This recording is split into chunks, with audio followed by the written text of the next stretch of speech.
Okay, let's start. 1, 2, 3, 4. Let's start recording. Fine. The Zoom is still unhappy.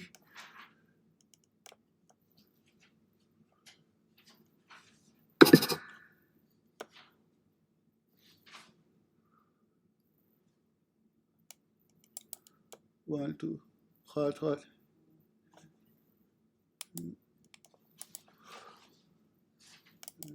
Watch time. One, hard. Hard.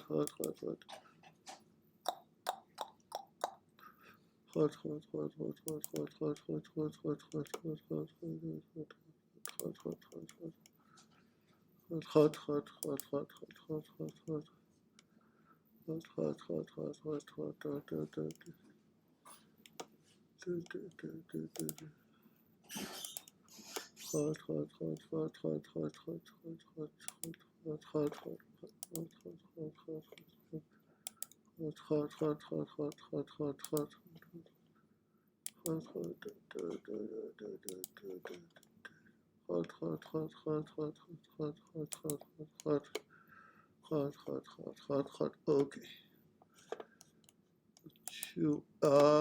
Jay, can you hear me? You're the one on Zoom.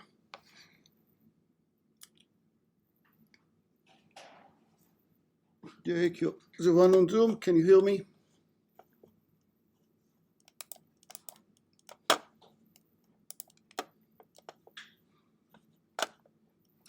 I guess cannot hear me. In microphone. Hard.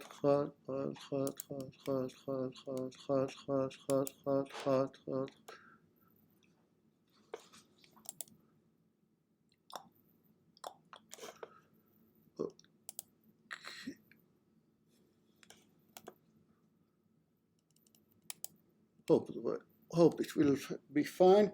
If you cannot hear me, okay, fine. And can you hear me now?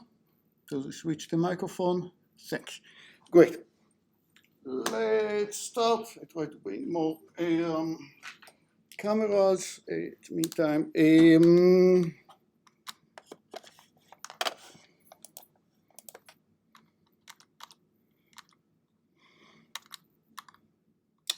we covered yesterday the big O, big omega, and big theta.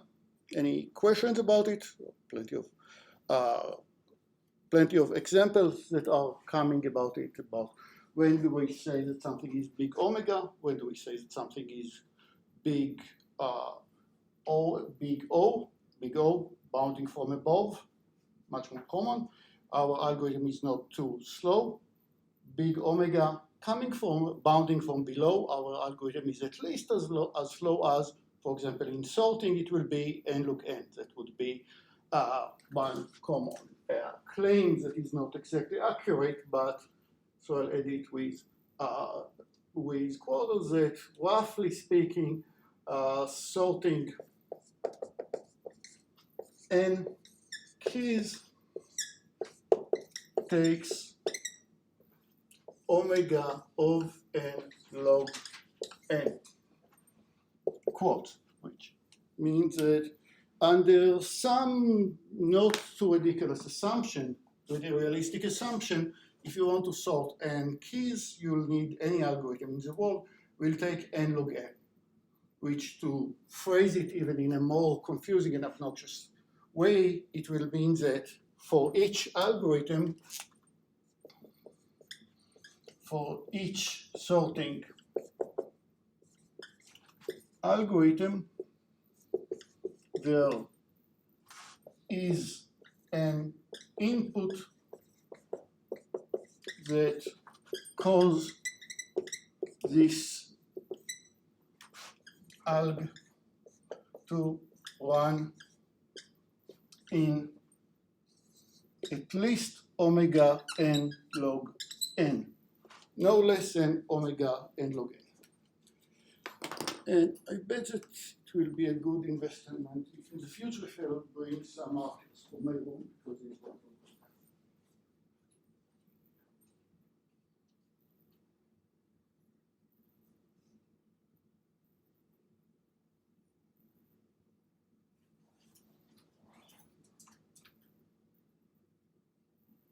Is he saying that all sorting algorithms are at least in logging?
Especially for the video, this semi-white, semi-blue color, not very good.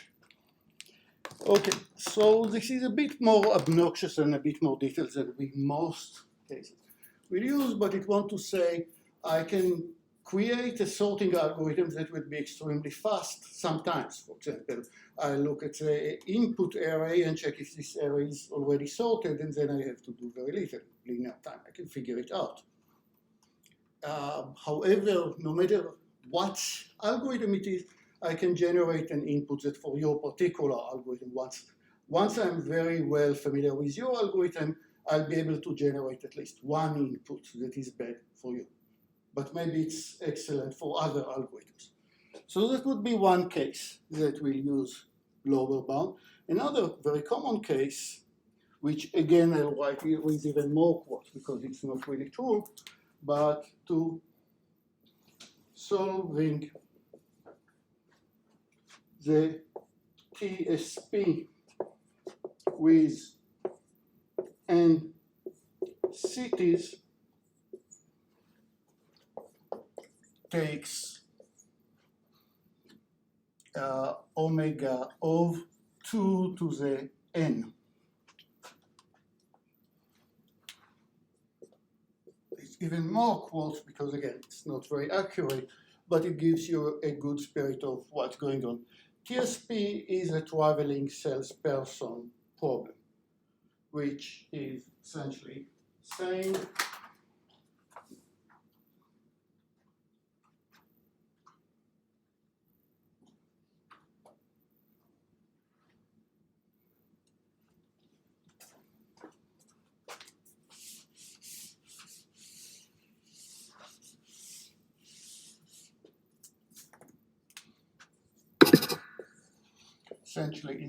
I'm giving you a map or a graph of cities. That would be city 5, city 1, and so on. I'll tell you that the length of this road is 200 miles, the length of this road is 200 miles, and so on for each one of the roads. And TSP, traveling salesperson problem, is find a path maybe it is this path, maybe it's a different path, which is as short as possible and visits all the cities. It is as short as possible and visits all the cities. And this problem is one of the famous NP-hard problems. And unless P equal NP, most people believe that it requires at least exponential running time, omega running time. Again, sometimes you can solve TSP accurately much faster, sometimes. But it doesn't mean that for every input you can generate such a case. Okay, and from time to time I'll take a look at the chat of the Zoom. For real estate on my screen, I cannot look at both the chat of the Zoom and the chat of Twitch. So I'm just looking at the chat of the Zoom from time to time to see if there are any questions. So Jake et al., if you have anything to ask, please do. Okay, and then we were talking about the theta notation that says I already gave n algorithm that solves the problem in, say, n log n. Sorting, maybe I can do in order of n log n. We'll talk about a few algorithms that actually provide n log n running time. And if there is an omega n log n lower bound, you cannot do it better than n log n, then your algorithm runs in optimal time. Right? It's no less than n log n, no more than omega of n log n. That's where we were yesterday. Questions so far? Okay, we went through this slide. Let's play with some examples. I generate this function in no specific language, pseudo code, which is one of the questions that I'm facing every time that I'm teaching the course. What is exactly legit pseudocode? And there is no good answer to it. There is no, I'll say it's a code that any programmer, no matter whom or where, any programmer can take the pseudocode and make it into a real code that runs in real computer language without understanding anything about your algorithm. You can translate each language, each sentence that you wrote into a piece of code that is clearly understood. No doubts of understanding how to make it real. So here I wrote in, because I'll ask you sometimes in homeworks to write, your algorithms are pseudocodes. So it's a question that we will face many times. The function no need, method function, a recursive function, and no need takes as an input a number n, and if n is smaller than 1, then it returns, meaning it doesn't do anything, it just returns as it. Don't call it, don't continue to the next line. Otherwise, if n is anywhere larger than a1, then I print an asterisk, and I code no need recursively with no need, but the parameter that I give it right now is n minus 1. And my question for you is what is the running time of this function as a function of n? So for the double use of the word function in two different contexts. So this method, what's its running time as a function of n? It's not a hard question in any way, and there is various different methods to solve it, but it's also our first opportunity to see recursive formulas. Now, recursion formulas, they are important. Recursive formula are important. To my taste, they are important in the same way that going to the dentist is important. It's like, sure, we will have to touch or to go through it. I'm not expect you to enjoy it more than I enjoy it. And I'm not going to make this course into let's solve each and every recursion formula out there, or even giving you a very general tools. I'm going to show you a few cases that are very common, that appears a lot even in this course, give you a bit of understanding what's going on in recursion formulas, and move on. Okay. If you are math majors, some of the discussion about recursion formula will look similar to differential equations, but and some of the methods are similar. But if you don't know anything about it, that's fine.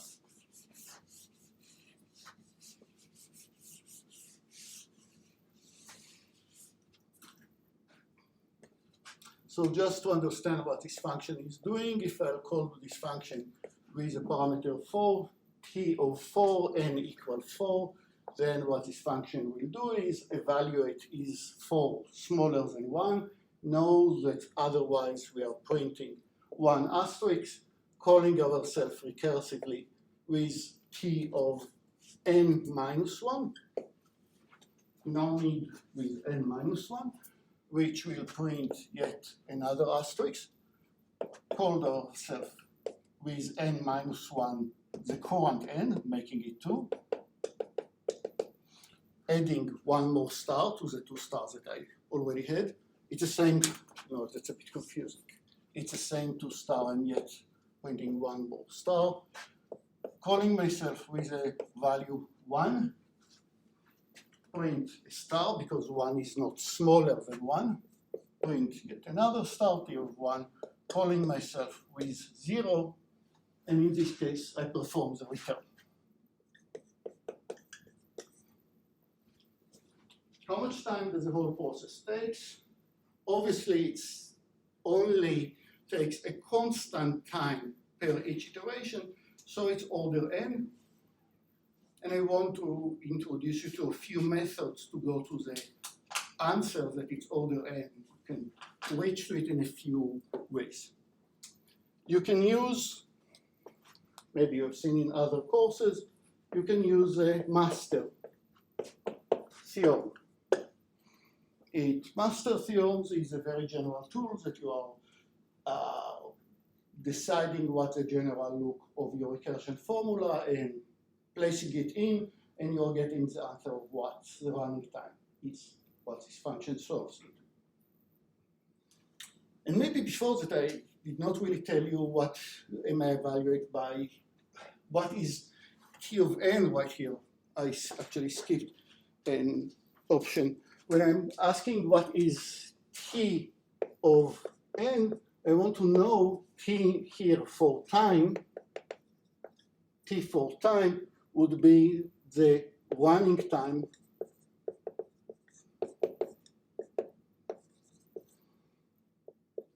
on the running time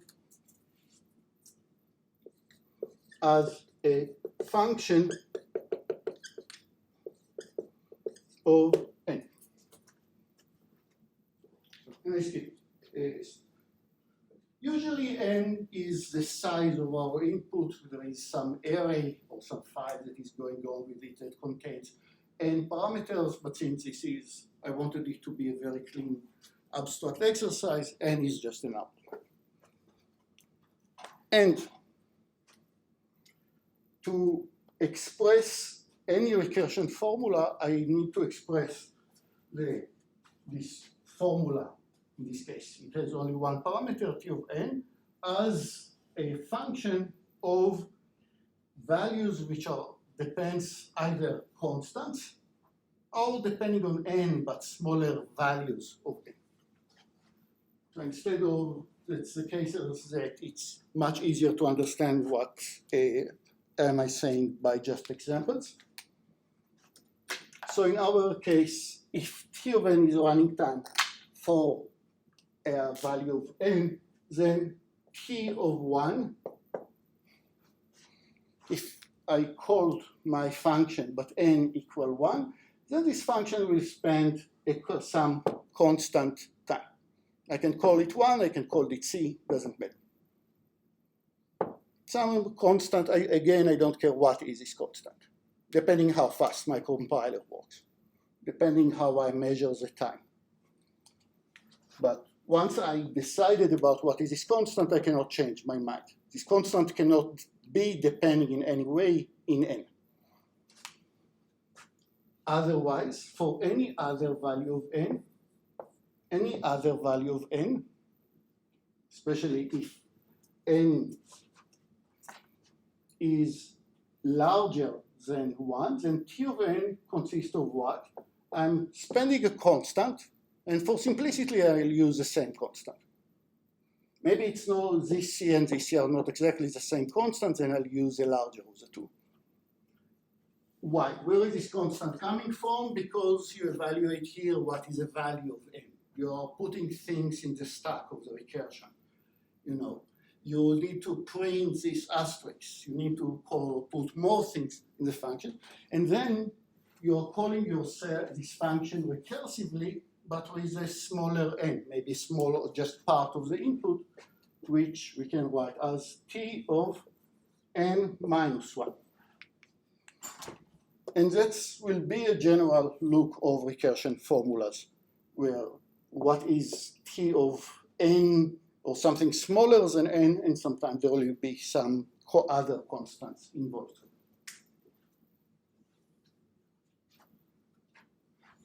And once again, instead of telling you very accurate rules, we are just going to see a few examples of recursion formulas, and you will all be experts. Trust me about it. So how do I solve recursion formula? I want to know, what do I mean by solving the recursion formula?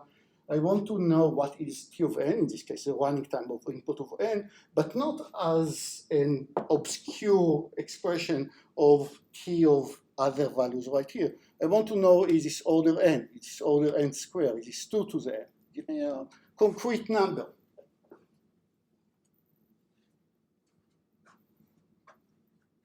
And one method, that's what I mean by solving the recursion formula. When you see it in the homework, solving the recursion formula, understand you want to write T of n equal, and in the right hand of the expression, there should be some T of n equals and something here where T does not appear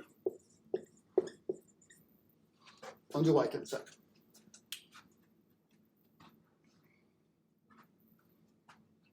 One way to solve it is the master theorem.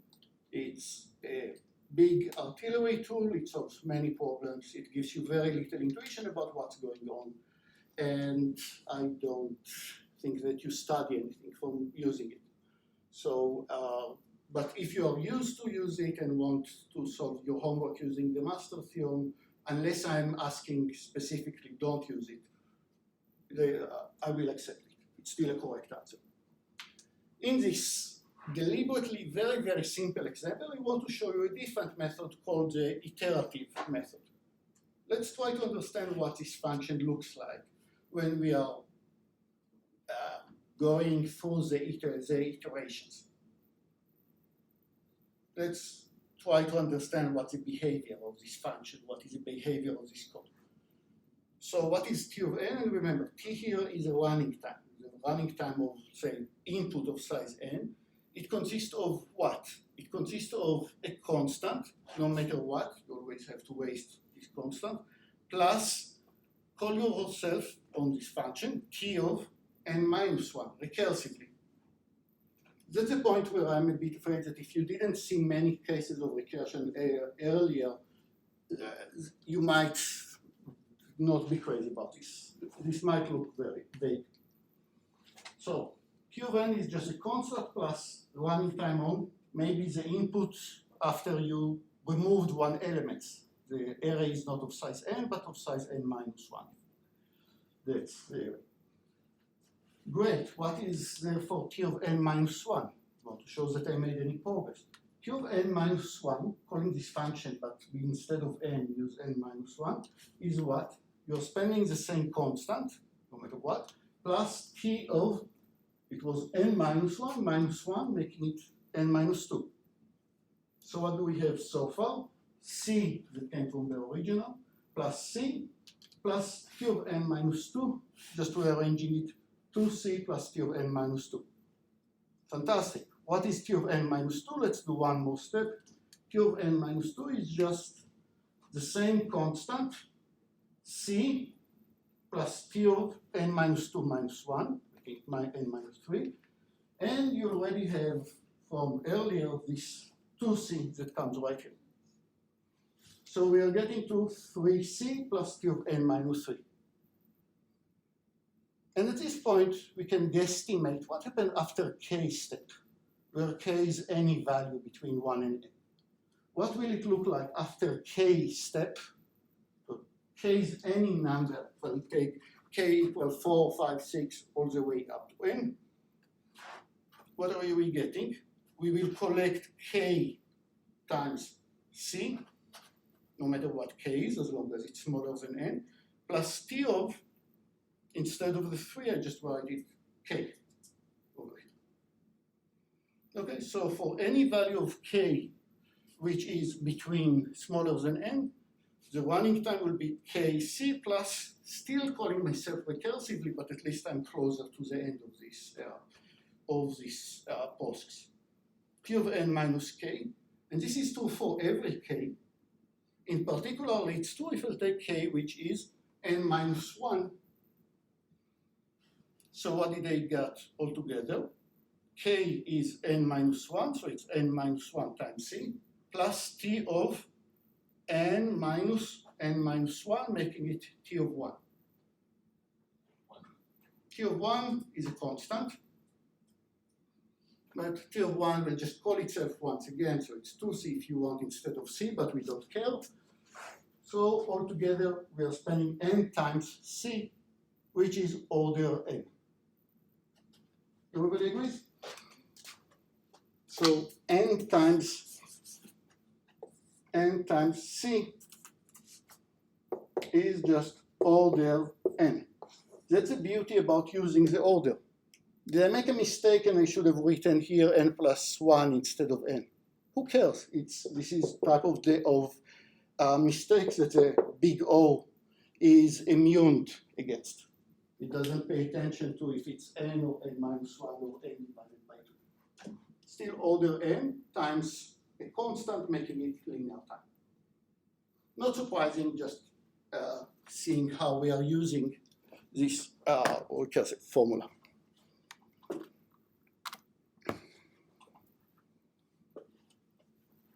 Next example. And I like this example because it will demonstrate a few tools that we are going to reuse multiple times in the course.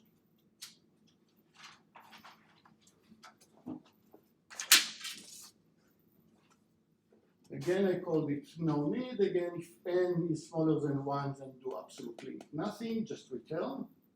That is, you might call yourself recursively, but the last call, just return and do absolutely nothing. Otherwise, I'll do something and then I'll call myself recursively with n minus 1. That's exactly what we saw in the previous slide. Do something and call yourself recursively with value of n, not n, but n minus 1.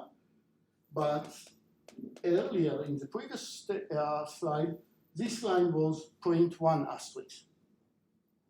In this example, I'm printing a lot of asterisks. Actually, I'm printing from I equal 1 until I equal n. I'm printing n, maybe n minus 1, many asterisks.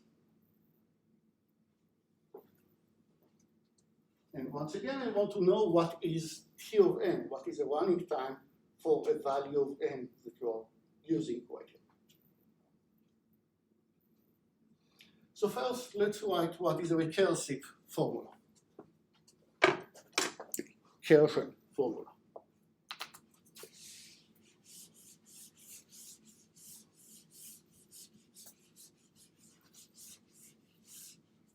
Professor, Alone. you know, this slide and the previous one is not on the PDF. It's not on the PDF right now? In the syllabus. Did you check right now? If you, Yeah. or since yesterday, I think that I uploaded it. I can check right now. Okay. I mean, Yeah. It is? Yeah, it is not. Okay, I'll add it later. So that. Okay, then I'll just use, I'll be more accurate on the whiteboard. And let's see that the OBS gets me more or less right. Yeah.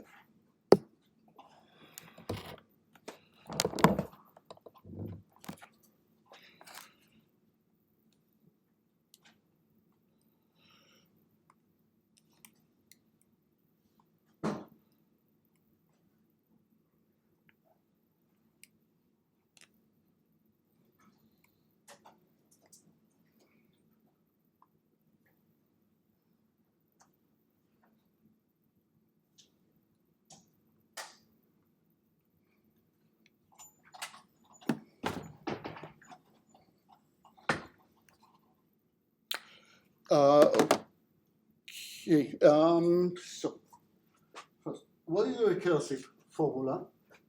T of 1 equals, just like before, a constant. Maybe it's different constant, still a constant. Earlier, so good time. Introduce yourself. Yeah. Hello everyone, I'm Amir, I'm the TA. I will have office hours on Tuesdays. I can't remember the next day. And Thursdays, professor has Monday and Friday. You're welcome to come to my office hours and ask your questions. And I personally very happy to work with Amir. It's like the second course and also TA student, but tell a bit about your background. It's quite impressive. Well, I was an SIE student initially, but then I changed to computer science. I did a lot of programming and stuff. I love game engines, making games and stuff. Right now I'm working on geospatial things like GIS and a little bit machine learning graphical models. So yeah. And your degrees? I had undergrad in SI in industrial engineering, then masters in industrial engineering, then another masters in systems engineering. Now I'm a PhD in computer science. Thank you. We can go on, and we are solving COVID in sort of. Are they Zoom only or Uh, online or in person only? So far it's only on Zoom. Professor, if you want, I can put one in person. If you'll ask, we'll be here, definitely. The day of the courses, definitely. We'll be here as well. If you want, you can like put on Piazza and ask Professor. I should ask Crystal to set a place for in person. So far it's just online. And quick question, can you go on Zoom to me and just see that, let me know if there are questions on the Zoom. Okay. T of 1 equals a 1, obviously.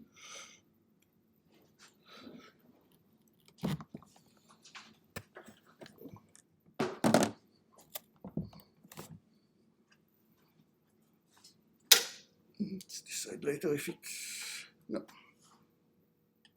helps one camera and it destroys the other one, so it's not. Try to white larger. Now, T of n was earlier. What we saw was in the previous example, it was T1, C plus T of n minus 1. That was in the previous example.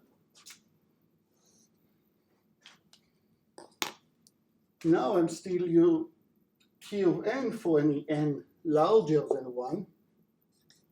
It is not 1C, but I need to accumulate for all the asterisks that I print over here. So it is C O times N.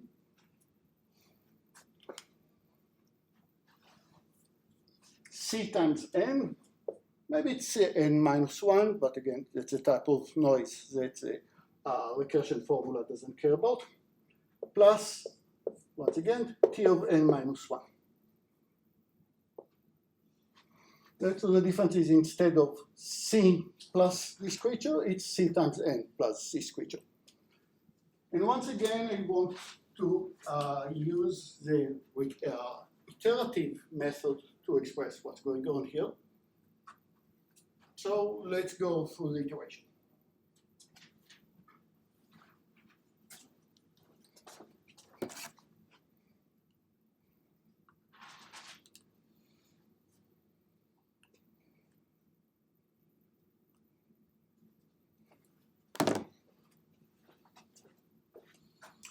T of N is, that I just wrote on the whiteboard, it's T of N plus T of N minus 1. Once again, if you lost me, the running time of the input of size N is the constant times N, plus call yourself recursively with slightly smaller input of size N minus 1. What does this equal to? Let's use the iterative method. Well, it's just a C of N that I copied from here. What is T of N minus 1? It is just, let's put N minus 1 over here. It's C times N minus 1 plus T of N minus 2. Rearrange it. It's C times N plus N minus 1 plus, and now what is T of N minus 2? It is just C times N minus 2 plus T of N minus 3. Let's rearrange it. It is C times N plus N minus 1 plus N minus 2 plus N minus 3 plus T of N minus 4. I jumped one step ahead. Okay, at this, remember from the N came from here, the N minus 1 came from here, the N minus 2 came from here, and so on, just accumulating more and more stars.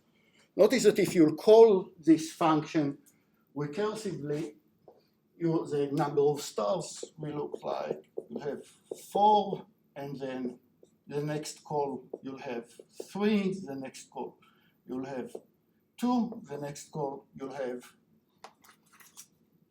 1, and then 0. Then you'll get a return.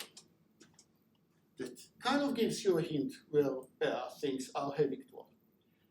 At this point, with all these ugly creatures floating around, I can guesstimate what happens if I take any value of k between 1 and n, arbitrary k.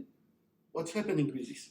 I'll collect C times n, n minus 1, n minus 2, n minus all the way up to n minus k, plus T of n minus k minus 1. N minus k minus 1.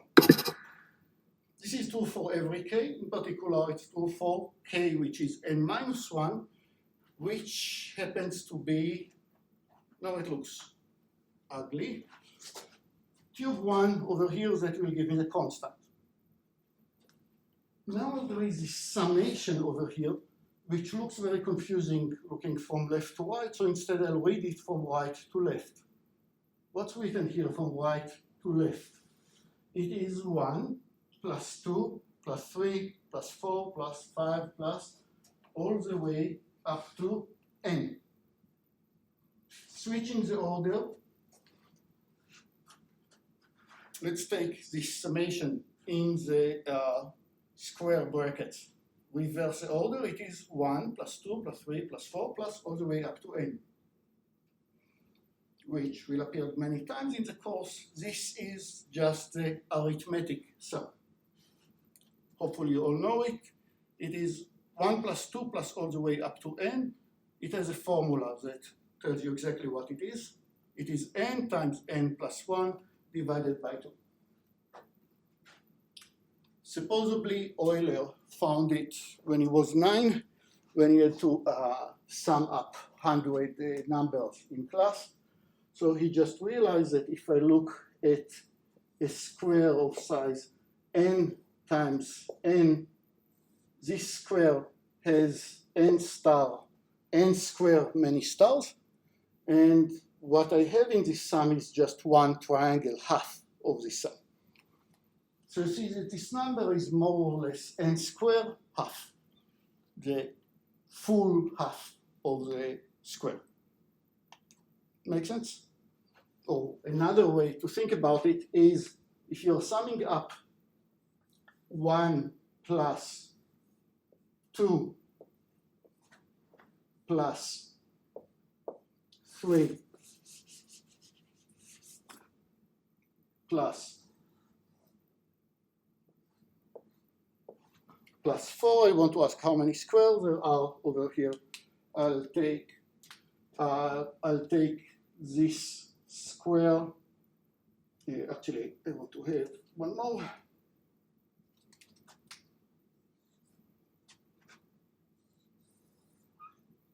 So actually it's fine. I'll take this square and move it to be right here. I'll take this square and move both of them to be right here if I'll have more squares over here. I'll keep doing it, but altogether you're getting a set of rectangles. Each one of them takes the first and the last, one from the first and one from the last, and so on, and you're getting height of n plus 1, that's the height of each of these rectangles. And how many rectangles do you have? I started with n rectangles. Each time that I moved one of these rectangles, I decrease the number by 1. I merge 2 into 1, so I roughly have n half many rectangles times n plus 1, and that's the exact calculation. Okay, back to our. So make sure that you feel familiar with this formula. And altogether, the running time is therefore order of n squared, which is also omega of n squared. But that's exact number. There is no ifs and maybe here. There is no friendly and unfriendly input. So it's not less than n squared. It's not more than n squared. It's order of n squared and omega of n squared, making it theta of n squared. Tight but. Questions? Again, make sure you are familiar with this example. Yeah. In like homework and stuff, if we just put O of n squared, would that be okay? Depending on the question. I'll usually ask if I want both upper and lower bound, then no. As a default, usually yes. If I don't write anything, just analyze the running time, you'll just get away with the order. Maybe.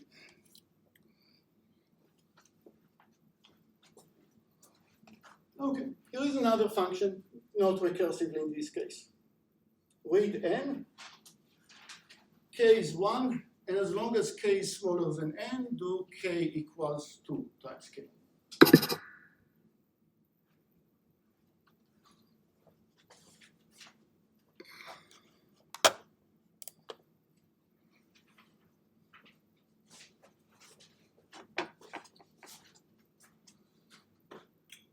Okay.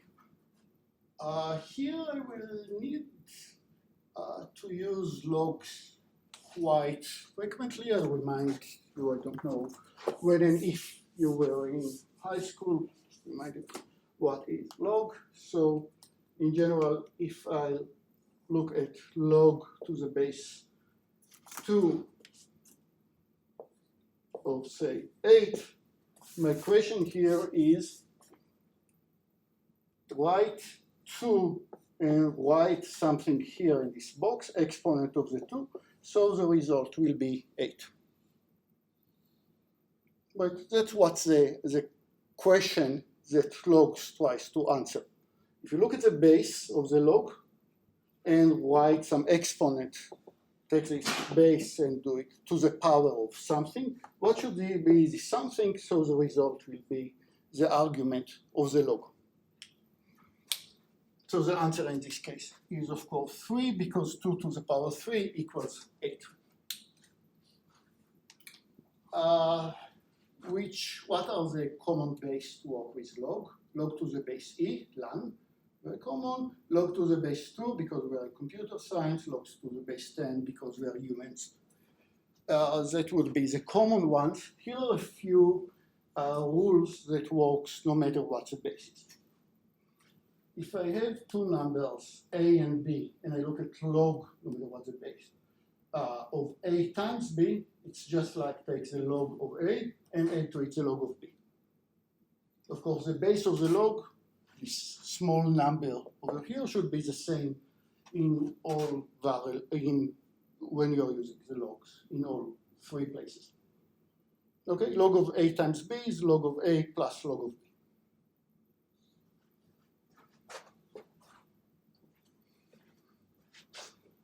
That's my favorite, log of a to the power of b.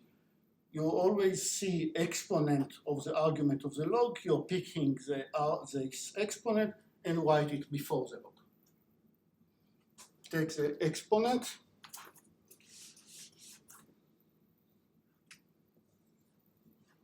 Log of 2 to the k is just k log of 2. No matter what I actually write for any value. Just take the exponent and write it before the log. This formula tells you to move from one base of the log to the other.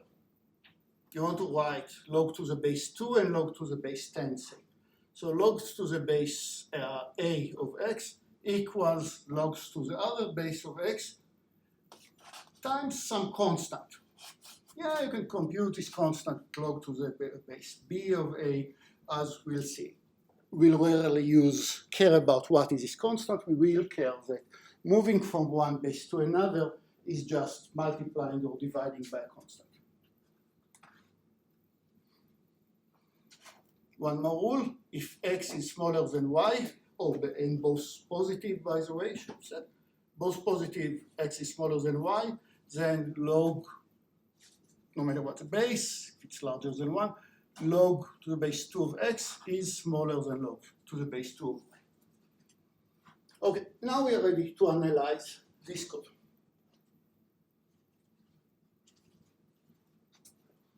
I can write recursive formula, but let's skip it because it's simple enough. I want to know, I'm looking at this number k, and I want to consider the evolution of k as we are going through the while loop. What happened to it every time that we evaluate the while loop, and the while says, yes, this condition is still holds. Let's see what happens to k at this value. What happens in my first iteration, the first time that I evaluate this while, k equals to, when I'm evaluating it, when I'm after evaluating it in the first time, k will be 2 times, it used to be 1, now it's 2, so k is 2. After one pass through this loop. Another pass through this loop, k is still smaller than n, k equals 2 times k, so k equals 2 times 2, which we can prove is 4. Another iteration, after the third iteration, k is 8, which I'll methodically insist that I'll write this 8 as 2 to the power 3 for a reason.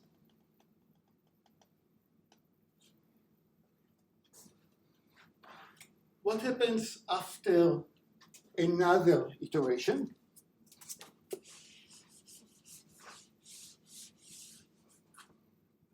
We start the other iteration when k equals 2 to the I, to some value I, and now I'm performing k equals 2k, implying k, the new one, equals 2 times 2 to the I, which I can also write as 2 to the I plus 1.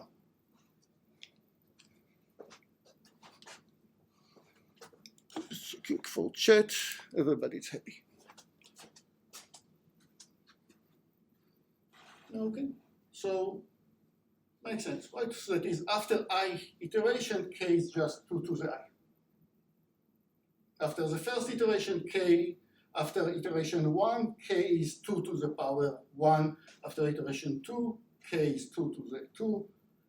2 to the 3, after I iteration, it's 2 to the I. And we're almost done. Let's ask how many times do I get the answer yes to this condition? I'll measure the time, but to measure the time, let's ask how many times are we getting the answer true, this condition still holds. How many times can it happen as a function of n? Because overall time, running time would be all the times that you're getting the answer yes, plus 1 time that you're getting the answer no. So let's just ask how many times we are getting the answer yes. So if we are getting the answer yes, it is because the current value of k, what is the current value of k after I iteration? It is, after j iteration, k is 2 to the j. That's what I just said. After j iteration, switch to I, from I to j, after j iteration, k is just 2 to the j. J equal 1, 2, 3, and so on. And I said that I'm counting only cases at which the answer to this condition was still positive. That is, this new k is still smaller or equal than n.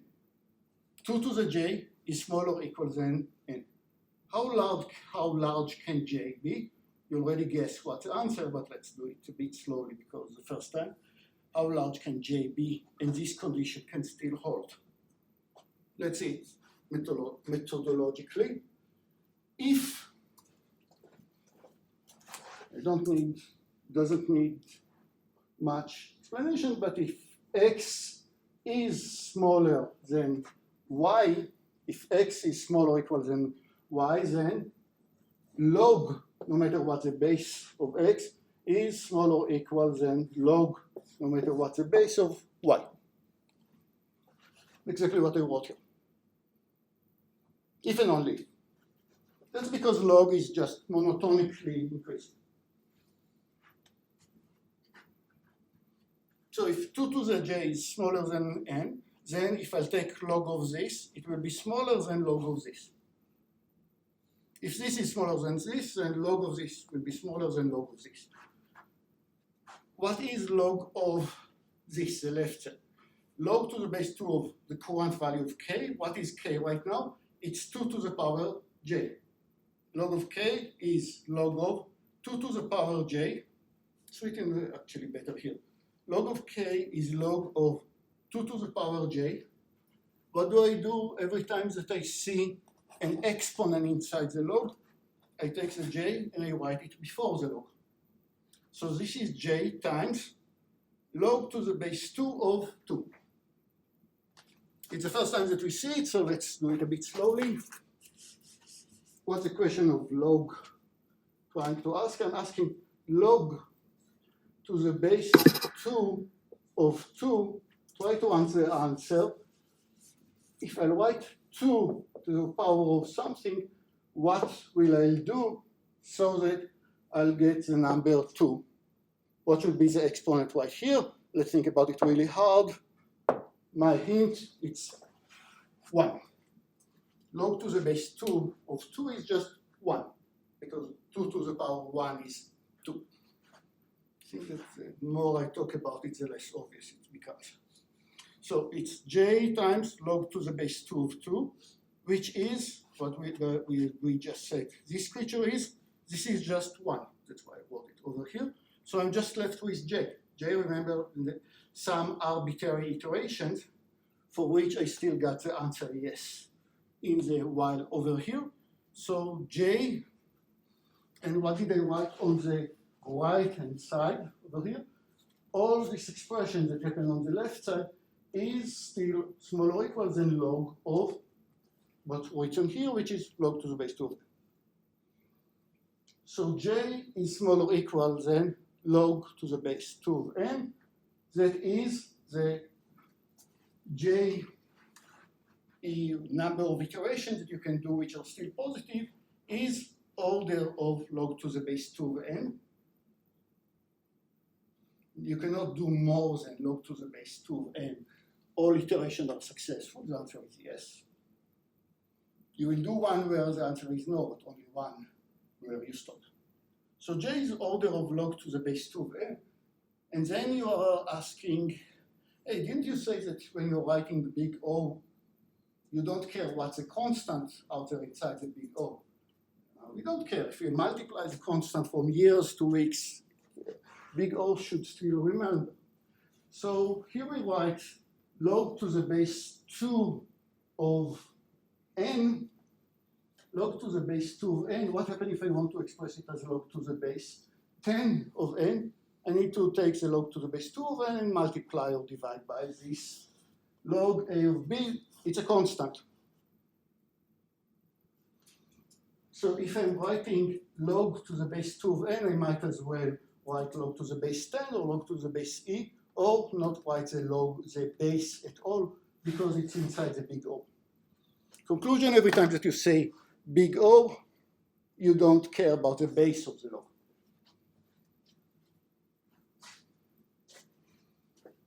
Okay. Now, how should we do it? The three of you, the two of you, and the people at the Zoom, and also the guys, we will do some questions from time to time. A non-trivial question, but let's challenge you. So the three of you can discuss, and the two of you can discuss. I read n k equals, let's start this time with 2, and while k is smaller or equals than n, do k equal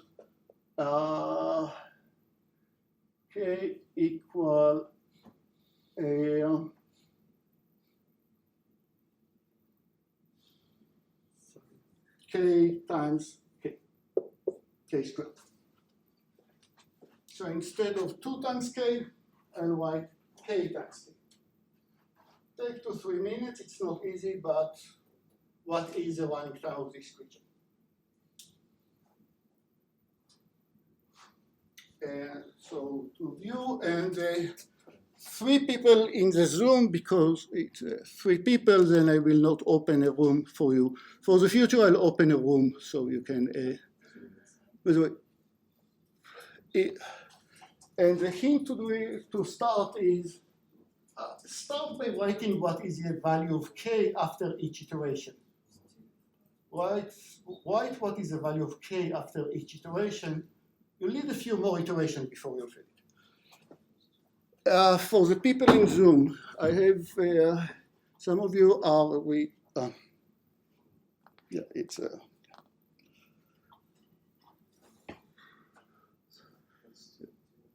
so yeah.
And the hint is that for the first iteration, of course, k is equal to, not surprising, the next k will be 4, but that's a bit confusing, misleading actually. So I'll write it as 2 to the 2. This iteration already should give you a hint. What happened after the third iteration when k is 2 to the 2, the 4 that we had earlier, times, it's not 2, but to the power of 2 to the 2. From here you should start to get an intuition. But that's not an exam question, it's much harder. The next iteration, it will be k equal to 2 to the 2. I'll write it larger. Next iteration, k equals 2 to the 2 times 2 to the 2.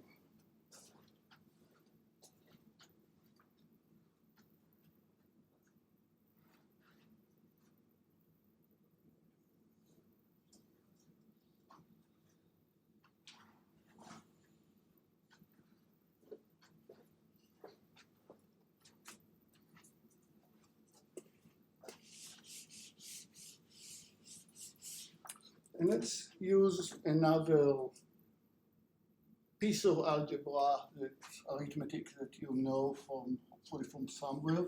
2 to the power of a times 2 to the power of b equals 2 to the power of a plus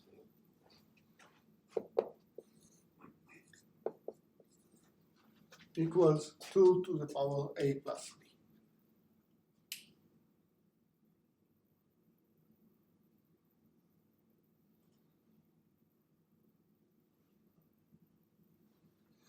So as usual, we are trying to ask what happened after I iterations. I equal 1, 2, 3, 4.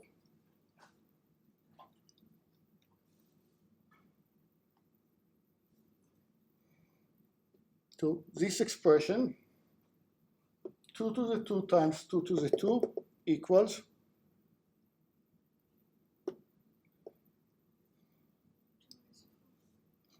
equals 2 to the 4. Let's move another iteration. What happened to the next k? It will be 2 to the 4 times 2 to the 4.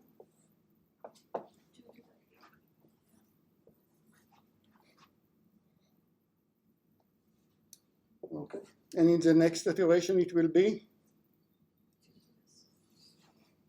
2 to the 8, 2 to the 8 plus 8, making it 16.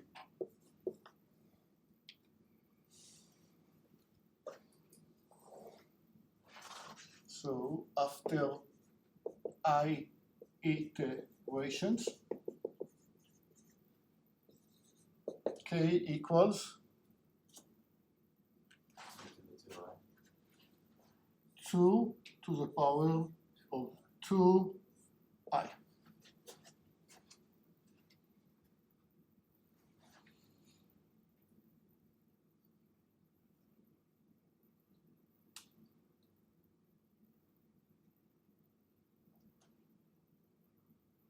That's absolutely correct.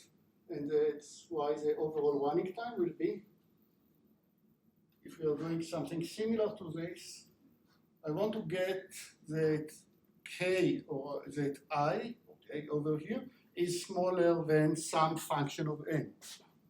How can I get I smaller than something? Well, I want to say this while still going on, so this number is smaller than n. 2 to the power of 2i is still smaller than n. 2 to the 2 to the I is smaller than n. So I is small or equal than, help? Log n we had in the previous case. Let's try. Let's take log from both cases. Then we are getting, let's take log from both cases. both sides. So I'm getting from the left log to the base 2. All my logs are in base 2, or it just these many forms. Log of 2 to the 2 to the I should be smaller than log n. So far, so good. Smaller than log n, but this number is not I times 1, as we have right here.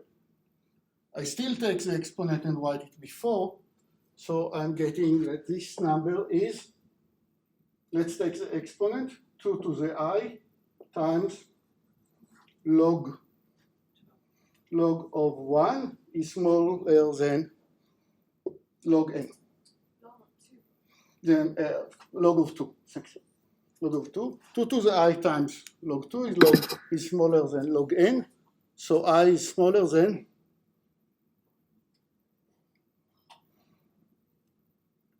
you're older. I is smaller than Jake.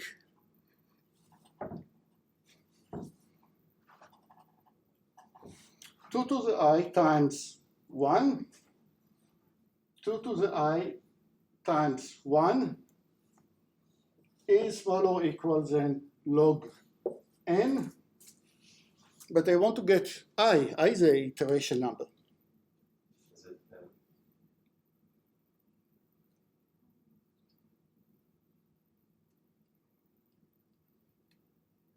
is it 2 to the I less than 2 to the I is smaller than log n. Is it log Log n, very nice. Let's do log this, exactly the same exercise, the same gymnastics that we did from here to here. Let's do it one more time. Take log of both sides. So I is smaller or equal than log of n.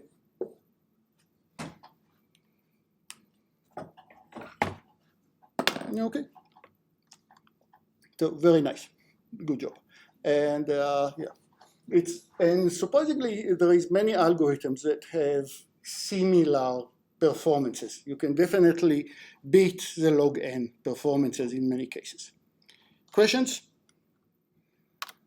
Okay, more examples coming over. Back to this example. Before we are leaving this one, I want to have another one relative of this one.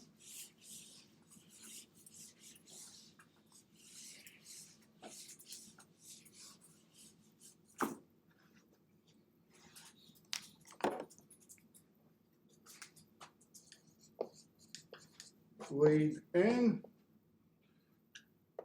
k equals n, and while k is larger than 1, do k equal k divided by 2 and take the ceiling.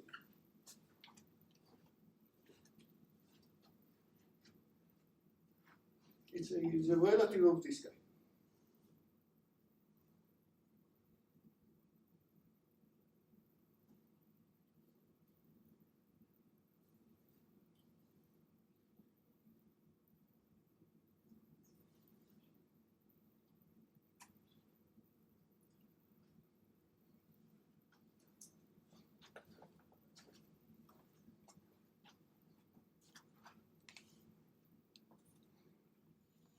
What's the running time?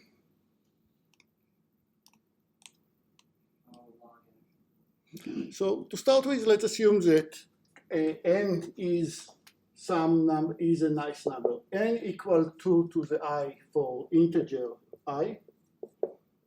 Then I don't need the ceiling because when I divide it by 2, it's still an integer number.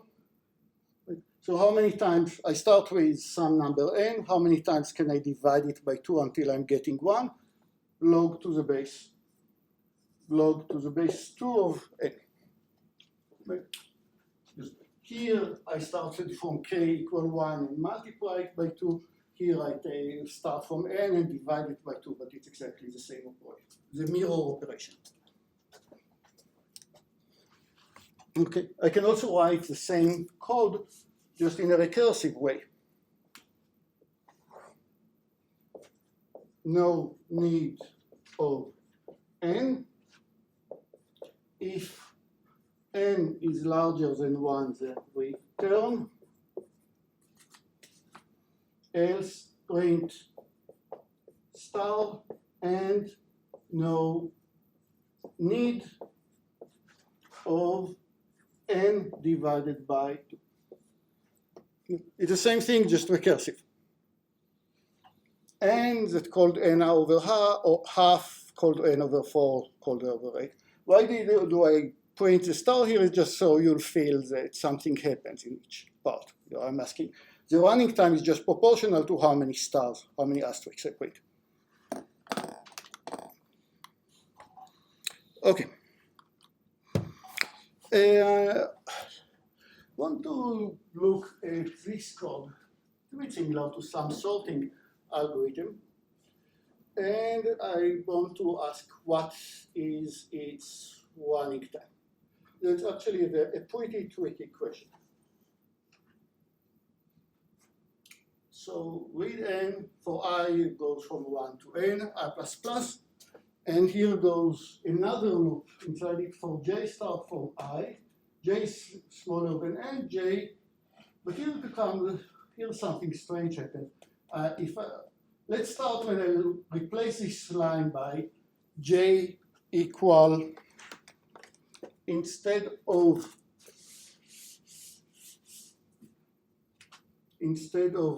j equals j plus I, which is, that's just a shorthand to j equal j plus I. Let's start by what is the running time when I write j equal j plus 1. So after this modification that I suggested, how many asterisks do I print? I'm calling the outer loop n times. The outer loop called the inner loop with a new modification n times. So the number of asterisks that I print is exactly n squared, which is order of n squared and omega of n squared and theta of n squared.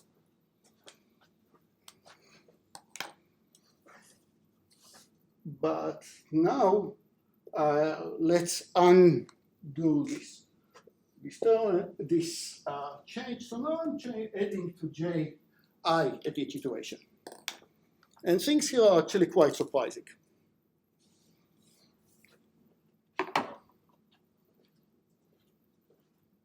So first, you notice that when I equal 1, then the inner loop is called the same number of times. I'm just adding to j I, which is 1 at each iteration. So I'm doing it n times in the first iteration.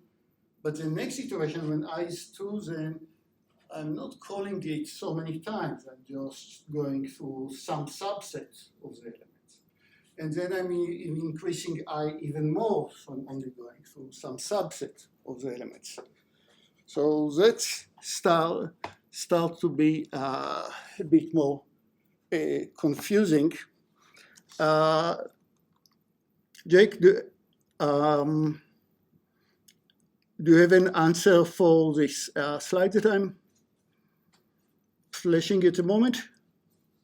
Log n is not the answer, but I think that your sense of smell is correct. So it's not omega of n squared. I want to say if I would use it before the change, then it's omega of n squared, order n squared, theta n squared, its type. But here I want to claim that it's still true to say that even with, restart. Question mark. Is this order of n squared? Yes or no? The running time of this algorithm. I'll ask each one of you. Order of n squared, yes or no? You said no. You have to remember exactly my wording from yesterday. You say? Yes. You said that it's order of n squared. I mean, with a new modification. The code, sorry, I didn't say it clearly. With a modification, that is, I'm doing the modification, this code, as it appears on the slide. Is this order of n squared, yes or no? You say Yes. yes. You say no.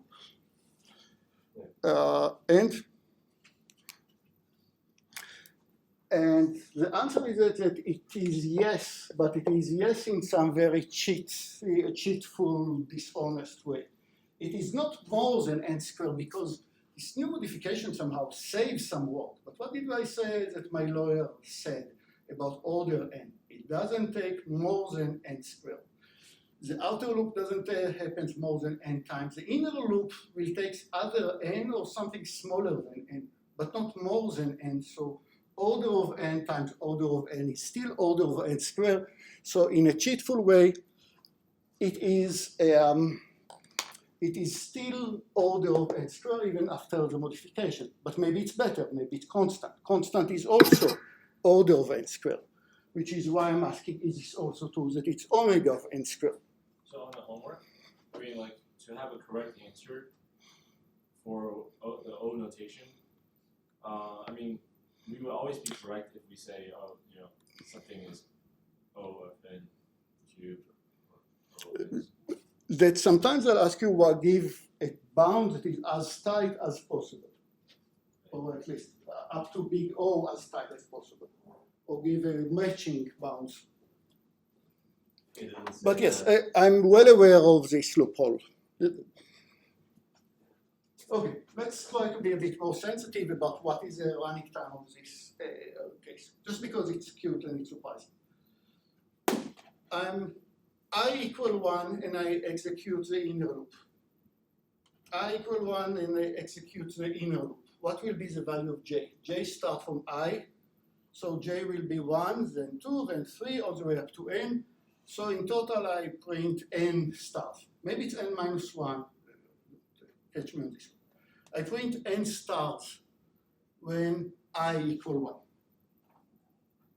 Start when I equal j, could have started with I equal 0, all the way up to adding to j 1 at each iteration. Things are a bit more interesting. Let's move to the case I equal 2. How many stars will I add at this case? I start with j equal 2, and the next j that I'll use is j equal 2 plus 2, 4. Next j will be 4 plus 2, 6, 8, 10, and so on. So roughly how many stars do I print? N half. Now, I should have written here ceiling or floor or something, but here is a rule for all the big O notations that we are using. If you have something and you see something that depends on only ceiling or floor, ignore it. I should have actually said it when we talked about the log earlier. Every time that you are dividing something, even if it's not nice integer when you divide it by 2, log will still be the correct. There is a justification for it in the book. We rarely care about floor and ceiling in this course. If I divide an array into 2 halves, then as far as I care, each half is of size n half. Even though one is n half plus 1 and one is n half minus 1, don't worry about it. It doesn't really affect the running time. So I'll say when I equal 1, I'm printing n half many stars. Plus minus 1, just this. Let's go to I equal 3. What will be j? Start from 3, jump to 6, jump to 9, jump to 12. All the numbers which are divided by 3. How many numbers that are divided by 3 can you find between 1 and n? Well, n over 3, plus minus 1. But every third number is participated here in the j. Okay, one more, I equal 4, then j will jump to 4, 8, 12, 16. How many numbers that are divided by 4? Every fourth number is picked, so n over 4. Dot, dot, dot, dot, dot.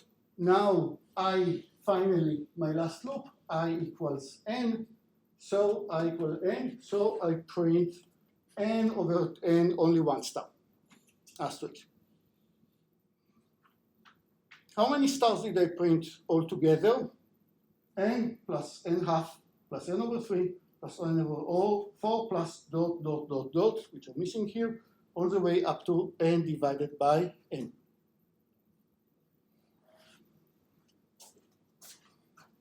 So the running time is n plus n half plus n over 3 plus n over 4 plus dot dot dot n divided by n, which I can write as all these elements have n in them. So I'll open big parentheses and I'll write n times 1 plus half plus 1 over 3 plus 1 over 4 plus 1 over the last element, 1 over n. That's the last element. Some of you know it, some not necessary. I'll tell you about it when we need it. But this summation of 1 plus half plus 1 over 3 plus all the way up to 1 over n, it has a name. It's called harmonic sum. And it's not accurate, but with very little noise, it's this, what you see here in the summation is ln n. Not entirely obvious, you need a Taylor expansion for it, various calculus tricks, but it equals to ln n. So the overall running time of the algorithm is n ln n, which I think that's the number of stars that you're getting, which implies that it cannot be omega of n squared, of course. It can, because omega of n squared is more than n ln n. Okay, that would be one of the more complicated examples that we'll cover.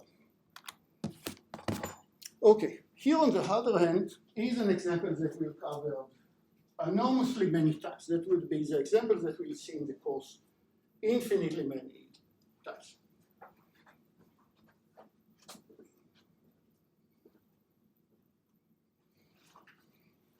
Read n, I'll set a to be half, and while n is larger than n, print n stars and multiply n by half. And do the whole thing again, as long as n is larger than n. To meditate on this part for a second, what do? I divide n by half, multiply by a in this case. I divide n by half. Multiply n over 2. And how many stars do I print? First iteration, I print n asterisks. I just write n and I print n with my asterisks. Then I multiply n by half and perform the same loop again. So n is just half of what it used to be originally, and I print n asterisks. I printed n asterisks. Now I print the new n asterisks. How many are there? There are only, the new n is a times n half. But a is half, so I print fewer asterisks, only half of the original number. And then I multiply a by a. Think about it as what happened to n here is that I bought my house when I paid n dollars, and now my house lost 50% of its value. How many dollars do I get? A times n. Now my house lost another 50% of what it already lost 50%. So the new value of n is a times n, a squared times n. It's only 25% of its original value. Another iteration, after k iteration, it would be half times half times half, etc. K times, house doesn't worth much at this point, times n. And I want to ask how many stars did I print altogether? I have one, I'll use 2 minutes on this point. So how many stars did I print altogether? My first iteration, I printed n. One iteration after that, it was not the original n, it was a times n. One iteration after that, it was a times n. Then it was a times a n, and so on. Each iteration, it lost some value until at some point I stop, when my house doesn't worth more than $1. But in I'm going to pay very little attention to when do I stop exactly. You'll see in a second why. Let's write this function again. All these numbers have n in them. So I'll write it as n times 1 plus a, half, plus a squared, quarter, a cube, 1 over 8, 1 over 16, 1 over 34, all the way until I stop at some point. But now what is written right here? At this point, I want you all to remind yourself, what do you know about geometric sums? Geometric sums looks like a to the power of 0, which is 1, plus a squared plus a cubed plus all the way up to 80. There is a formula that tells you what this sum, every geometric sum equals to, and this formula is 1 minus a to the power t plus 1 divided by 1 minus a. Too many letters to my taste, much too many letters to my taste. Let's see what does it look like. If a is smaller than 1, then a to the t plus 1 is an extremely small number. A to the t plus 1, if it's half, for example, then a to the t plus 1 is an extremely small number. So let's just ignore it. It's so small, then I might as well add these tiny, tiny minuscule elements all the way to infinity, and then this ugly creature disappears, and you're getting 1 divided by 1 minus a. In our case, a is half, so the 1 minus half, which is 2. So this number, if a is half, then this number is 2. Let's go back to this creature. What do we have here?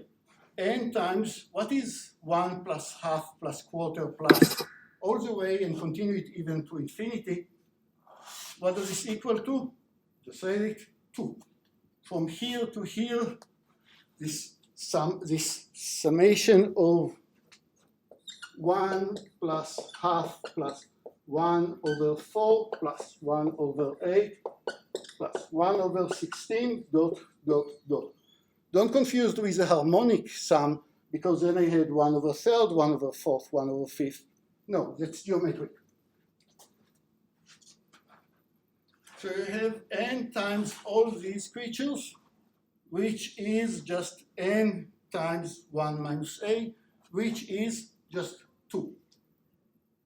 So it was very, very easy, if you are following my way, it's very easy to say, oh, the total number of asterisks that you printed here is only 2 times n.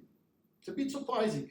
My first iteration, I printed n, and overall, altogether, all the iteration after that, I only printed 1 more n, even if I would print minuscule pieces of asterisks. And in all the analysis that I'll ask you to do, you can always assume that you are adding elements all the way to infinity, and then you don't need to calculate when to stop exactly. It's becoming much simpler. And I'll tell you when it's extremely useful, for example, in graphics that we just finished teaching. In graphics, people ask you about, you have a geometric model that is very complicated. And sometimes you want to render it when you're standing next to it, and you need a lot of details. Sometimes it's further away from you, and you need much cruder details. Sometimes it's very far away from you, much cruder details. And the question is, what of all these models should you store? The one with n many triangles, or the one with half many triangles, or the one with only quarter? And the answer is no, store all of them. The one with the n triangles, the one with half many triangles, the one with quarter, well, and you'll ask, but isn't it a lot? And once you need to render it, then you'll decide which of these models do you actually need to use. But memory-wise, you're storing all of them.